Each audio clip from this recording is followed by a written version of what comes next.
안녕하세요. 만편노후 시청자 여러분. 오늘은 노후생활 설계사 이정민 전문가님과 함께 나이가 들어 혼자 살게 되었을 때 드는 고민, 특히 어디서 누구와 살아야 할까 하는 이 질문에 대해 좀 깊이 이야기 나눠보겠습니다.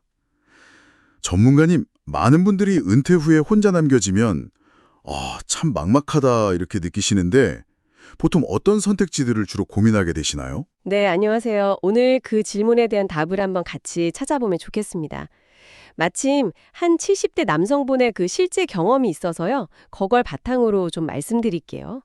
이분도 이제 은퇴하시고 혼자 지내시면서 건강이 예전 같지 않다. 이걸 느끼신 거죠. 그래서 좀 불안한 마음에 크게 세 가지 방법을 직접 겪어보셨어요. 첫 번째는 자녀 집에서 같이 살아보는 거. 두 번째는 이제 방문 도우미, 간병인의 도움을 좀 받아보는 거. 그리고 마지막으로는 요양원에 직접 들어가 보는 거였습니다. 아, 네. 가장 먼저 자녀분 댁에서 지내보셨군요. 이게 보통 생각하기에는 가족이랑 같이 살면 외롭지도 않고 의지도 되고 좋을 것 같은데 실제 경험은 어떠셨는지 좀 더 자세히 말씀해 주시겠어요? 네, 처음에는 물론 좋으셨다고 해요. 손주들도 막 반겨주고 저녁에 다 같이 둘러앉아 식사하고 그런 시간이 참 좋았는데 근데 이게 시간이 좀 지나면서부터 뭐랄까 보이지 않는 벽 같은 게 느껴지기 시작했답니다.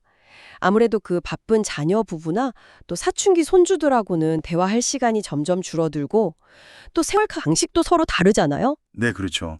세대가 다르니까요. 네. 그러다 보니 서로 좀 눈치를 보게 되는 상황들이 생긴 거죠. 예를 들면 뭐 밤늦게 TV 소리가 좀 크다거나 아니면 음식간이 싱겁다 짜다 이런 사소한 것들 있잖아요. 그런 부딪힘들이요. 물론 자녀분들은 아버지를 위해서 하는 말이었겠지만 어르신 입장에서는 점점 더 좀 위축되고 내가 혹시 짐이 되나 이런 기분이 드셨대요. 그래서 결국에는 다시 혼자 살기로 마음먹으셨다고 합니다. 아, 가족이라는 울타리 안에서도 그런 외로움을 느끼실 수 있군요. 네. 오히려 내 자리가 없다고 느껴지는 그런 외로움이 더 크게 다가왔던 거죠. 네, 참 마음이 좀 그러네요. 그럼 자녀분들하고 같이 사는 게 생각처럼 쉽지 않아서 나온 후에는 몸이 좀 불편하셔서 방문 도우미 서비스를 이용해 보셨다고요? 이 경험은 또 어떠셨나요? 뭐 장점도 있었겠지만 어려운 점은 또 무엇이었는지 궁금합니다. 맞습니다. 혼자 사시려니 아무래도 몸이 좀 힘에 부치셔서 일주일에 5번 하루 3시간씩 방문 도우미분의 도움을 받으셨어요. 처음에는 집안일도 좀 거들어주고 또 말벗도 되어주니까 이게 참 큰 위안이 된다 이렇게 느끼셨다고 해요. 네네. 하지만 이것도 지내보니 몇 가지 어려움이 있더랍니다. 우선은 그 비용 부담이 생각보다 컸다고 해요. 매달 꼬박꼬박 나가는 돈이 적지 않으니까 이걸 장기적으로 계속 이용하기는 좀 힘들겠다 이렇게 느끼셨고요. 아, 비용 문제가 있었군요. 네. 그리고 두 번째는 역시나 그 생활 방식의 차이였어요. 뭐 정리를 하는 방식이라던가 살림하는 습관 같은 게 본인하고 좀 안 맞으니까 이게 매번 신경이 쓰였다고 해요. 네, 다른 사람이 내 집에 와서 살림을 하는 거니까요. 그렇죠. 그리고 세 번째는 그 도우미분들이 개인 사정으로 종종 바뀌는 경우가 있었는데 그때마다 새로 오신 분한테 또 설명하고 적응하고 이 과정이 어르신께는 정신적으로 꽤 힘든 일이었다고 합니다. 그래서 결국 몸은 좀 편해졌을지 몰라도 마음이 불편해서 이 서비스도 중단하게 되셨다고 해요. 아, 그렇군요. 몸은 편해도 마음이 불편하면 그것도 참 어려운 일이네요. 그러다가 결국 요양원까지 알아보셨군요. 시설 좋은 곳에서 한 달간 직접 생활해 보셨다는데, 그럼 그곳에서의 경험은 앞선 두 가지, 그러니까 자녀와의 동거나 방문 도우미 서비스와 비교했을 때 어떤 점이 가장 크게 다가왔을까요? 네, 맞아요. 주변에서도 권하고 또 스스로도 이제 건강에 대한 불안감이 좀 커지셔서 시설도 좋아 보이고 직원들도 친절해 보이는 그런 요양원을 선택해서 한 달 살아보기를 하셨습니다. 그런데 그곳에서의 생활은 또 다른 종류의 어려움이었다고 합니다. 가장 큰 게 뭐였냐면 정해진 시간표대로 움직여야 한다는 점이었어요. 아, 시간표요? 네. 아침에 일어나는 시간, 식사 시간, 뭐 프로그램 활동 시간, 이게 다 정해져 있고, 심지어 식사 메뉴를 내가 고르거나, 뭐 마음대로 외출하는 것, 이런 게 거의 불가능했습니다. 그러니까 내가 스스로 결정할 수 있는 부분이 거의 없다는 거죠. 여기서 오는 그 답답함, 이걸 굉장히 많이 느끼셨다고 해요. 네, 자주가 제약되는 느낌이셨겠네요. 그렇죠. 그리고 이제 함께 방을 쓰는 룸메이트 분과의 관계도 아무래도 좀 신경이 쓰였고요. 근데 무엇보다 가장 힘들었던 건 나는 이제 혼자선 아무것도 할 수 없는 사람이 된 건가? 하는 그런 생각이 들면서 자존감이 많이 낮아지셨다고 합니다. 그래서 결국 한 달을 다 채우지 못하고 나오셨어요. 어쩌면 몸은 더 편했을지 몰라도 내 삶의 어떤 주도권을 완전히 잃어버린 듯한 그런 느낌이 더 견디기 힘들었던 거죠. 와, 정말 세 가지 다른 방식을 다 직접 경험해 보셨네요. 자녀와의 동거, 방문 도우미, 요양원까지. 그 후에 결국 어떤 결정을 내리셨고 그 모든 과정에서 어떤 좀 중요한 깨달음 같은 걸 얻으셨는지 설명 부탁드립니다. 네, 이 모든 경험 끝에 이분은 결국 다시 혼자 집으로 돌아와서 살기로 결정을 하셨습니다. 물론 혼자 살면 불편한 점도 분명히 있겠죠. 하지만 누구 눈치 보지 않고 그냥 내 방식대로, 내 속도대로 살아가는 것, 거기서 오는 그 마음의 평안이 훨씬 더 소중하다는 것을 깨달으셨기 때문이에요. 아, 결국엔 마음의 평안이군요. 네. 그래서 이제 그냥 혼자 사는 게 아니라 이를 들면 욕실에 미끄럼 방지 매트를 깐다든지 혹시 모를 상황에 대비해서 비상벨을 설치한다든지 이렇게 안전을 위해 스스로 준비하면서 준비된 혼자로 살기로 결심하신 거죠. 외로움이라는 감정조차도 그냥 삶의 자연스러운 일부로 받아들이고 혼자 사는 것을 어쩔 수 없는 상황이 아니라 내가 능동적으로 내린 선택으로 여기게 되신 겁니다. 네.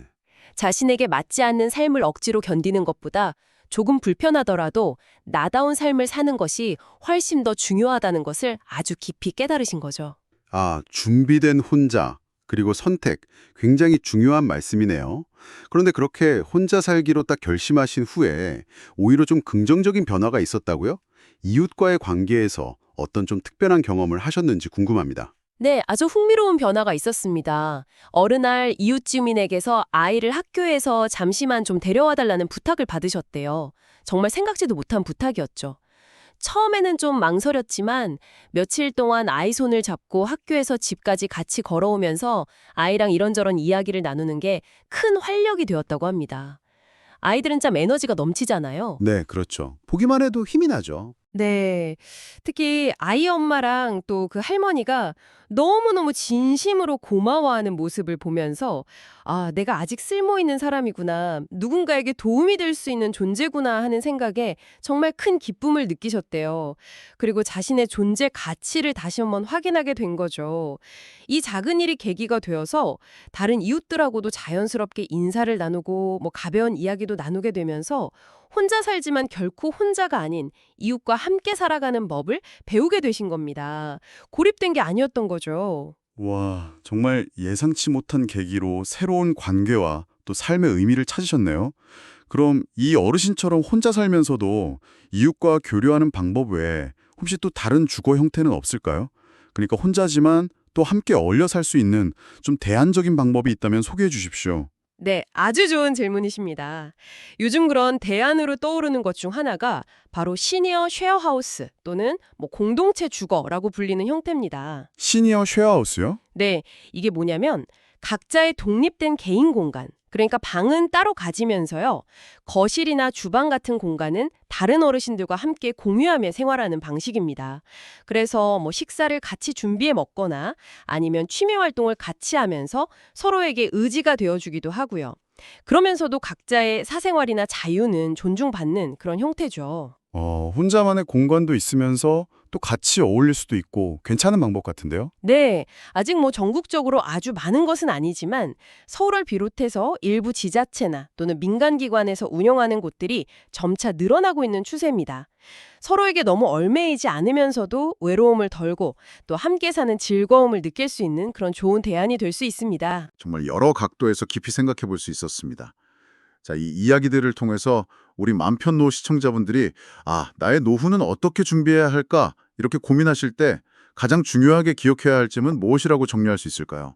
네, 오늘 이야기에서 가장 중요한 것은 역시 노후 생활 방식에는 정답이 없다는 사실입니다. 남들이 다 좋다고 하는 길이나 어떤 정해진 틀에 나를 억지로 맞추려고 할 필요가 없다는 거죠. 가장 중요한 것은 내가 진정으로 원하는 방식이 무엇인지를 스스로에게 계속 묻고 그 답을 찾아 나서는 과정 그 자체입니다. 네, 내가 원하는 방식. 네.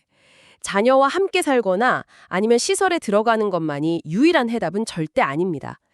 어쩌면 누구와 함께 사느냐는 문제보다 더 중요한 것은 내가 어떤 마음가짐으로 또 어떤 공간에서 주변 사람들과 어떤 관계를 맺으며 살아가고 싶은지 이것을 스스로 결정하는 삶의 주체성을 잃지 않는 것이라고 생각합니다.